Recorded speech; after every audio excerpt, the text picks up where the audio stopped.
le centre Kaidara, moi je ne peux pas le vanter parce que je l'ai créé, mais c'est un modèle.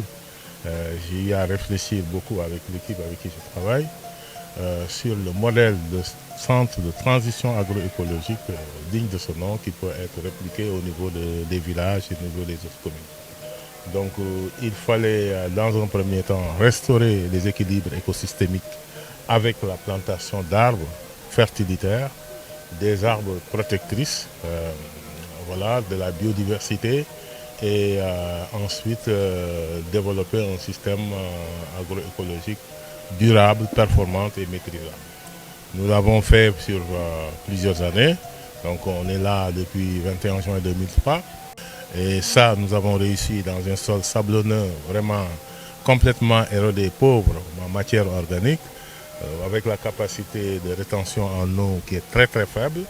Nous avons réussi à maintenir l'équilibre du sol, à restaurer la fertilité du sol et à développer toute espèce d'arbres, de fruits et légumes.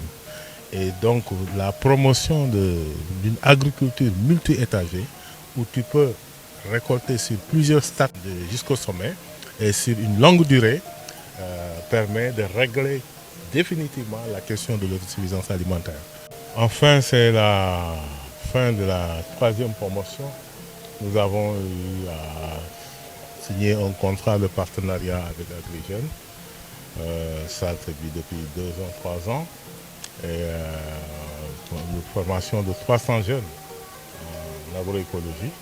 Et là, on est à la dernière cohorte, la troisième dernière cohorte pour cette année, qui s'est très bien passée, sa formation en agroécologie, sur la transition agroécologique, sur la transformation des produits maraîchers, sur la pisciculture, et l'embauche bovine, voilà, et le maraîchage. Donc ce sont ces volets sur lesquels nous avons travaillé avec les jeunes et ça s'est très très bien passé. On a eu de très bons résultats et on souhaite qu'une fois retournés chez eux, qu'ils puissent vraiment démultiplier l'activité, mais aussi mettre en pratique pour pouvoir vivre des produits de leur travail.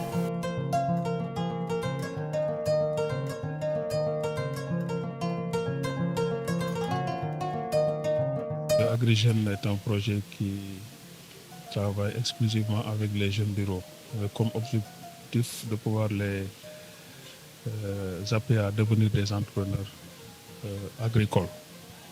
Et dans cette stratégie d'insertion socio-professionnelle des jeunes bureaux, la formation est quelque chose d'extrêmement importante. Donc c'est une obligation pour tout jeune qui va être appuyé par AgriJeunes de pouvoir suivre cette formation parce que nous pensons que c'est un intrant qui détermine véritablement l'objectif que nous avons, qui est en tout cas de faire en sorte que les jeunes puissent se retrouver avec un revenu moyennement mensuel de 150 000. Donc c'est pourquoi nous sommes en partenariat avec beaucoup de centres de formation. Et parmi ces centres de formation, il y a donc le centre Kaidara, qui a la spécificité d'adresser en tout cas la problématique de l'agroécologie.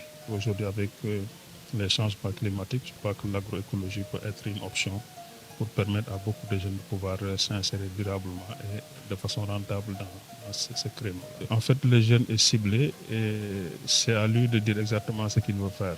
Donc, mais pour l'essentiel, les jeunes que nous encadrons s'activent soit dans le maraîchage,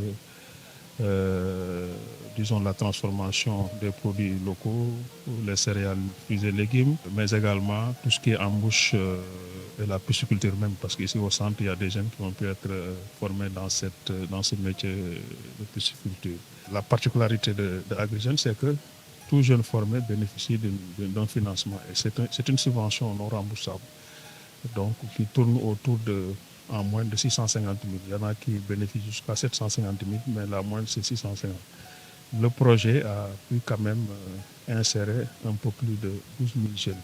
Pour le centre Kaidara, nous sommes en partenariat depuis 2023. Donc aujourd'hui, quand on a fait le décompte, on parle de 217 jeunes qui ont pu être formés. Aujourd'hui, c'est la troisième cohorte qui vient de terminer sa formation. Et c'est un partenariat qui va se poursuivre, puisque, comme je l'ai dit tout à l'heure, parmi ces jeunes-là qui sont formés, il y en a qui sont devenus aujourd'hui des champions dans leur domaine.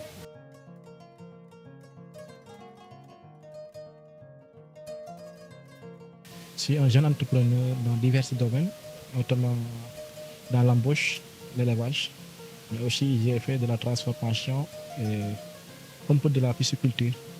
Et je suis bénéficiaire du financement de l'Agri Jeunes. Mes perspectives après ces formations, c'est juste que j'ai trouvé mes parents faire de l'élevage antiquité.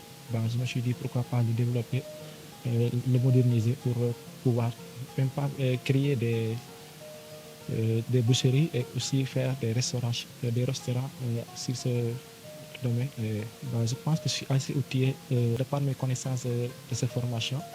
Et si j'ai de l'appui financier, je pense que je peux y arriver de faire ce projet ou de réaliser ce projet dans le futur. waaw dama ñëw fi ni pour formation pisciculture la waaw gis naa ni formation tamit moom rafet na trop te jàng nañ tamit lu si bëri te bi ñu ñëwee ba léegi moom macha allah fi moom alhamdulilah tamit kontaan naa tamit si accueil bi tamit mooy loolu.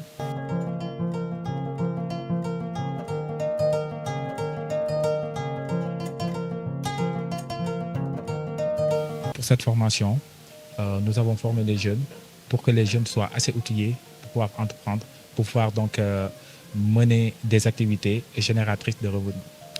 Et ce que je dis souvent, tout passe par la formation. Si les jeunes ne sont pas formés, donc, on aura tout le temps du retard sur le développement.